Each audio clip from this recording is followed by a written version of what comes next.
Have you ever felt drained after spending time with someone, as if they've taken something from you?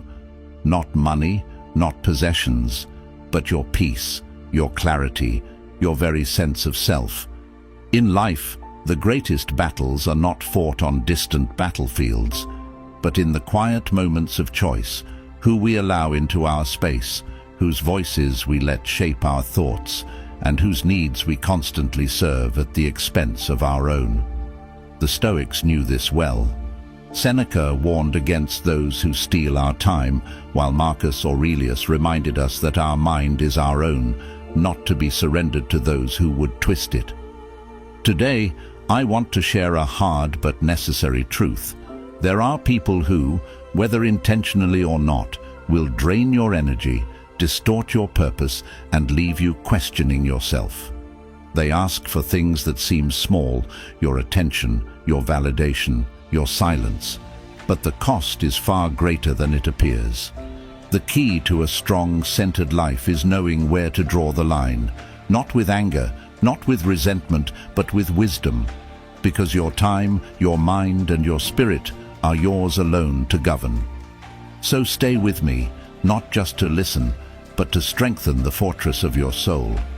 By the end of this, you will recognize these 6 dangerous requests for what they are, and more importantly, you will know how to stand firm in your own power.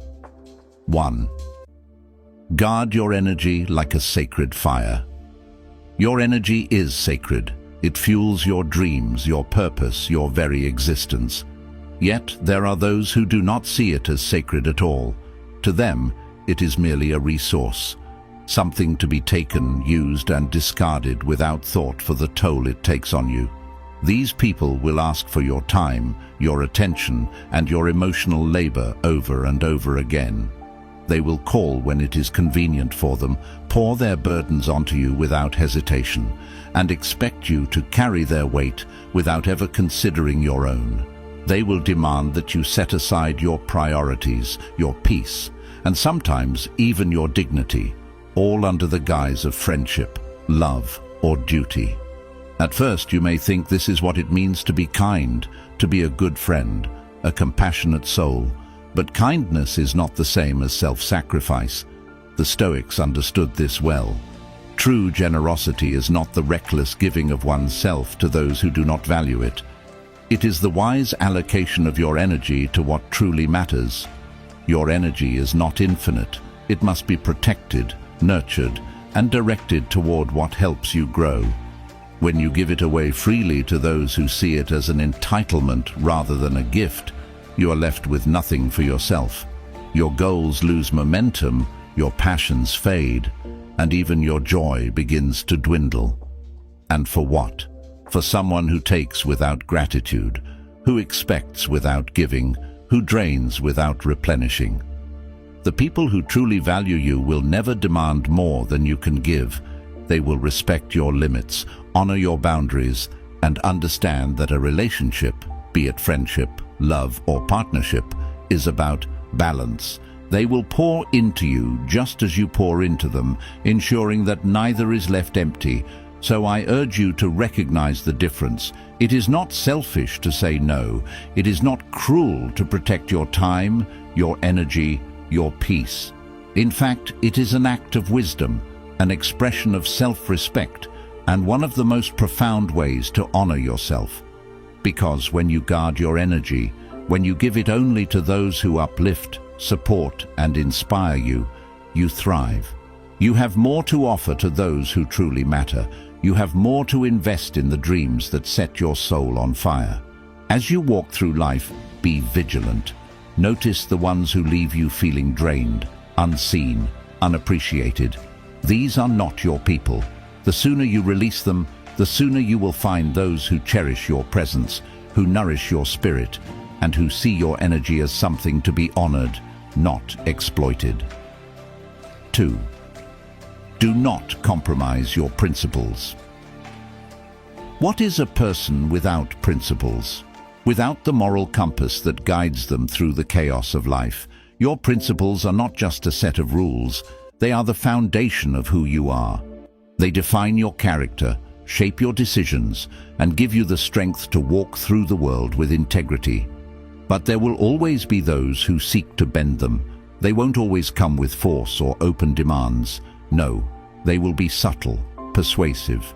They will disguise their requests as small favors, harmless compromises. Just this once, they will say. It's not a big deal. They will wrap their demands in the language of friendship, loyalty, or necessity.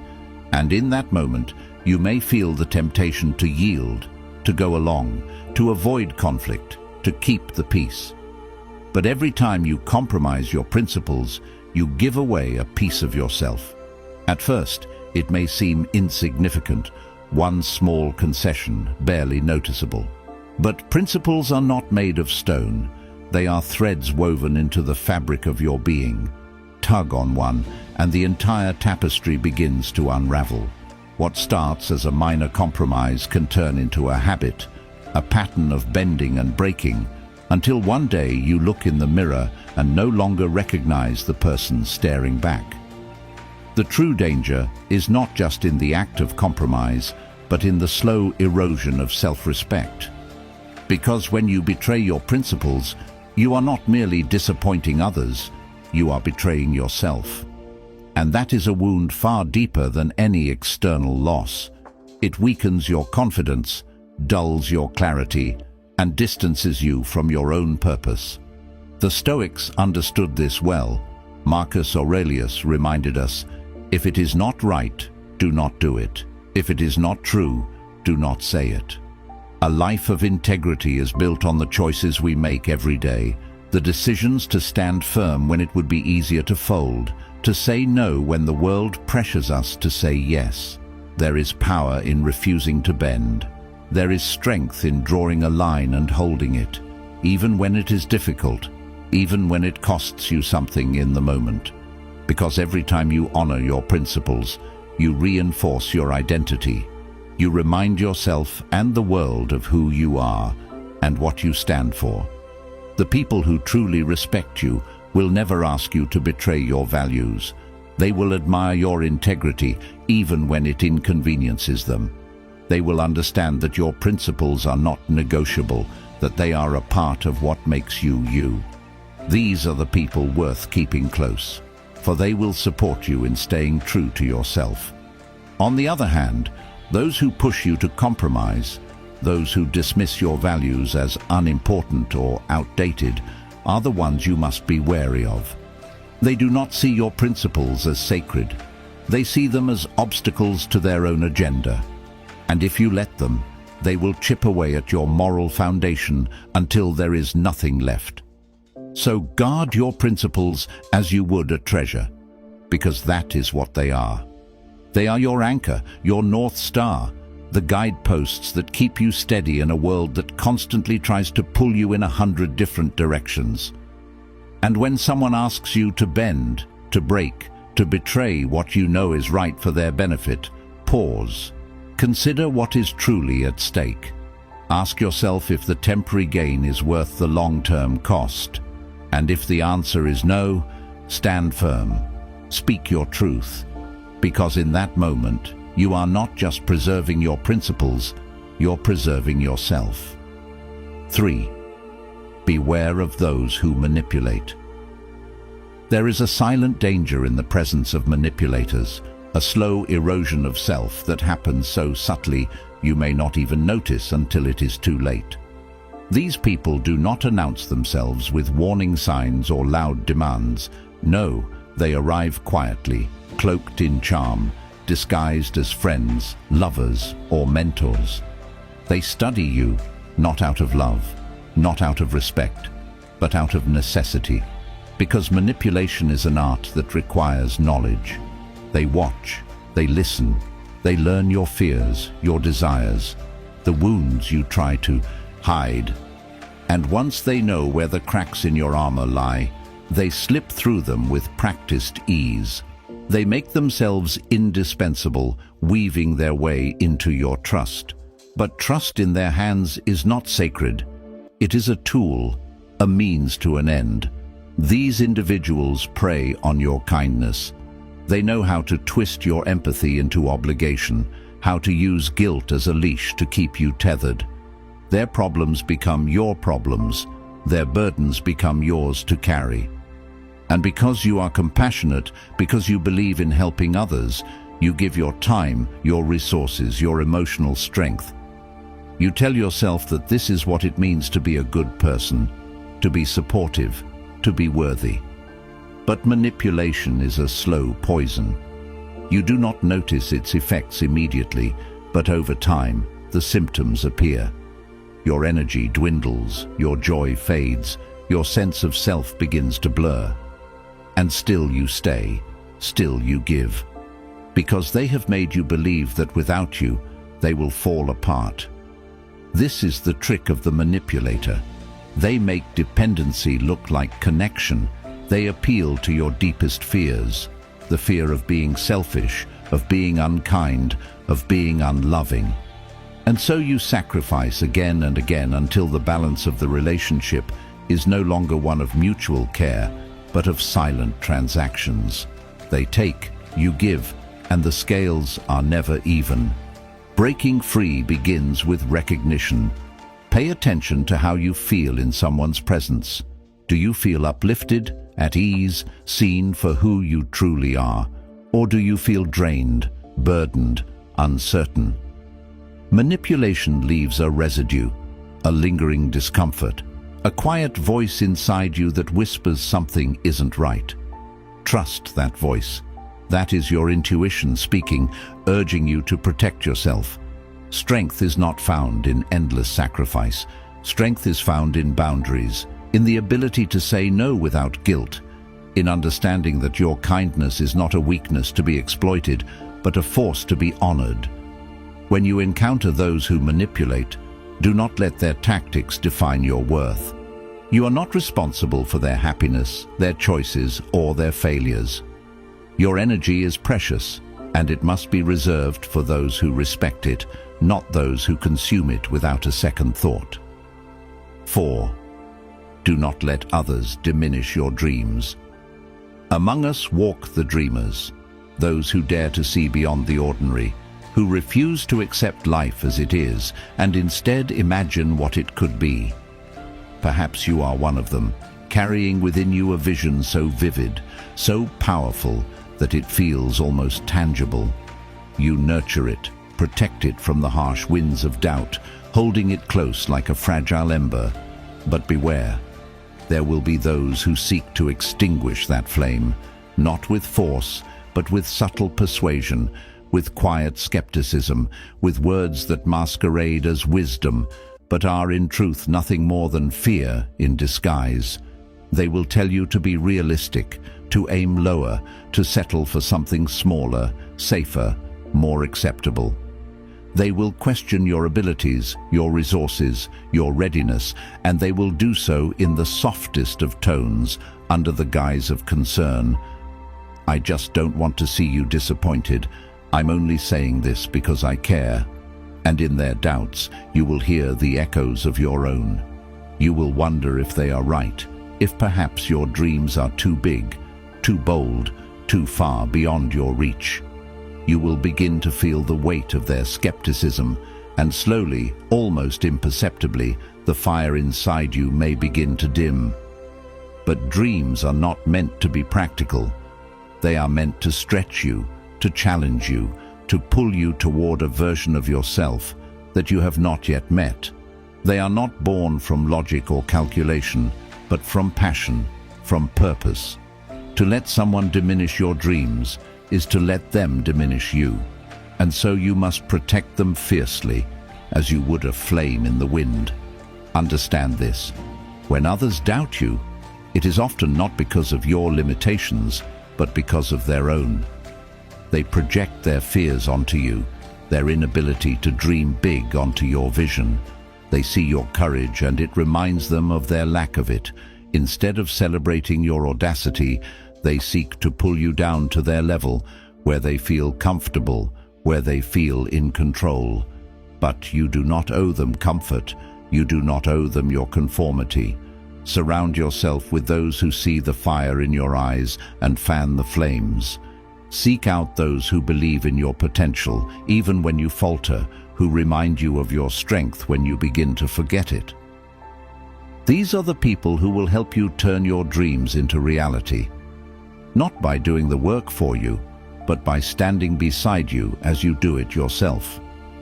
And when someone asks you to abandon your dreams, to shrink them to fit within the narrow confines of their own fears, ask yourself this: what kind of life do I want to live?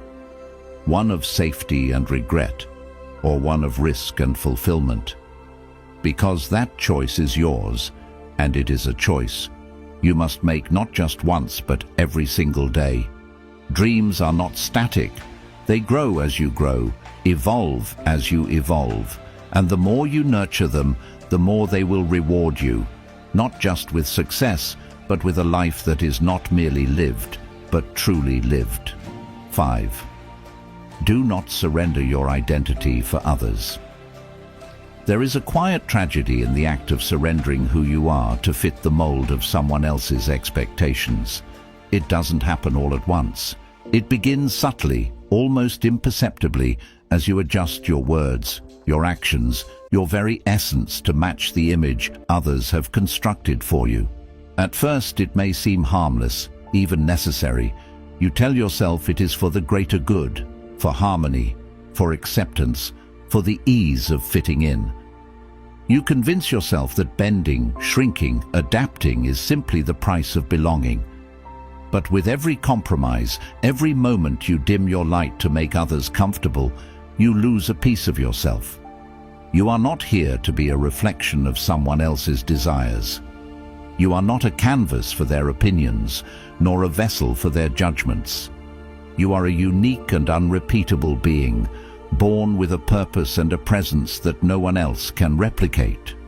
To conform, to erase the edges of your individuality, is to rob the world of the very gift that is you. And for what? To satisfy those who cannot see the beauty in your differences. To appease those who demand uniformity because they fear what they cannot control or understand. When you live to meet others' expectations, you become a prisoner to their perceptions. You begin to walk a path that is not your own, and with every step, the distance grows between who you are and who you pretend to be. That weight, the weight of a life unlived, is unbearable. It is the slow suffocation of the soul. You cannot flourish in the shadow of someone else's vision. You cannot find fulfillment while abandoning your truth. The Stoics knew this well.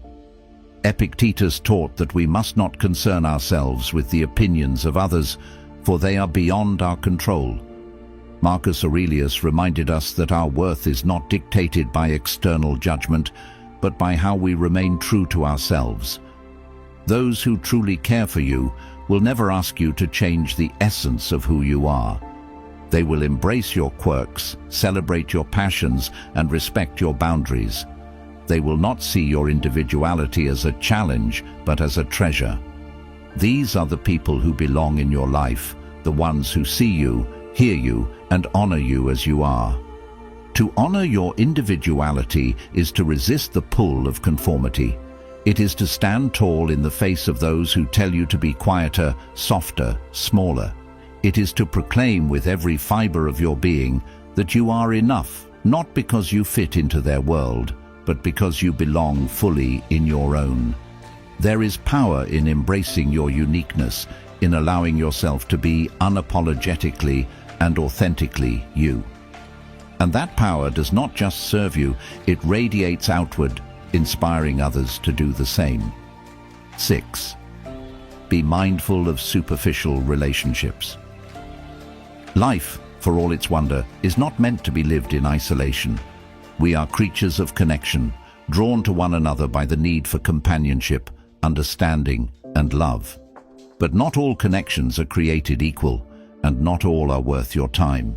There are those who seek relationships not out of a desire for depth or mutual respect, but out of convenience, superficiality, or self-interest. They want your presence without your substance, your company without your soul. These are the people who keep conversations shallow, avoid vulnerability, and retreat at the first sign of discomfort or challenge. They may fill your hours, but they will never fill your heart. Real connection demands more. It requires honesty, depth, and a willingness to invest in each other's growth. It does not shy away from hard conversations, from silence, from the moments where words fail but understanding remains.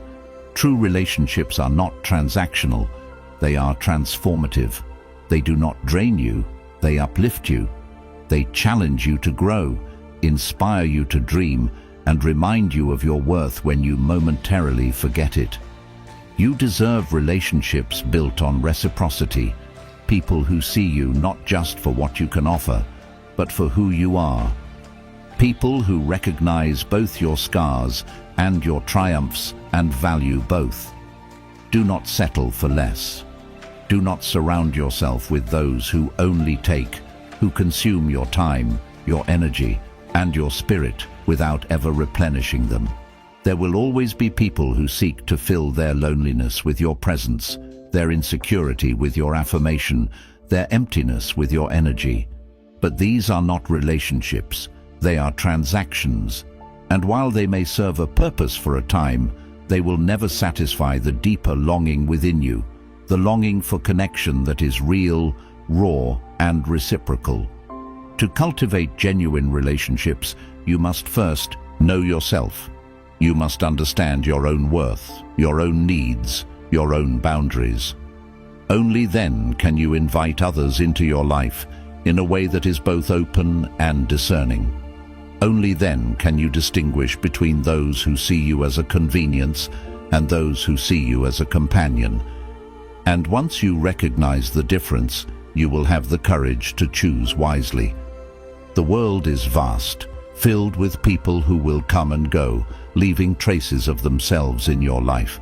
Some will teach you, some will challenge you, and some will love you in ways you never imagined. But among them, there will be a few, a precious few, who truly see you, who meet you where you are, and who walk beside you as equals.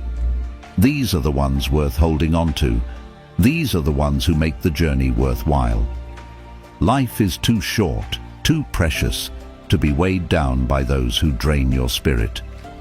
The people you allow into your life will either propel you toward greatness or anchor you in mediocrity. Choose wisely, for this choice shapes everything: your peace, your purpose, your very future. Walk away from those who diminish you, and you will not just find freedom, you will find strength. You will attract those who uplift you, who challenge you to grow, who remind you of your worth, even when you forget it. These are your people, your true tribe. So move forward, not timidly, not apologetically, but boldly, with the unwavering conviction that you deserve a life of respect, love, and meaning. Guard your energy, protect your principles, and never shrink yourself to fit into places you have outgrown. Conclusion. In life, the relationships we choose shape our journey, influencing our happiness, growth, and sense of self. Superficial connections may offer temporary company, but they lack the depth needed to truly nourish the soul. Genuine relationships are built on trust, mutual respect, and a willingness to invest in each other's growth. By being mindful of the people we surround ourselves with, we create space for those who uplift, challenge, and inspire us. Life is too short to waste on relationships that drain our energy without giving anything in return. Choose wisely, value authenticity, and never settle for less than the love and respect you deserve. At the end of the day, true connection is not about quantity, but quality. Find your tribe, nurture meaningful bonds, and walk confidently toward a life filled with purpose, love, and fulfillment.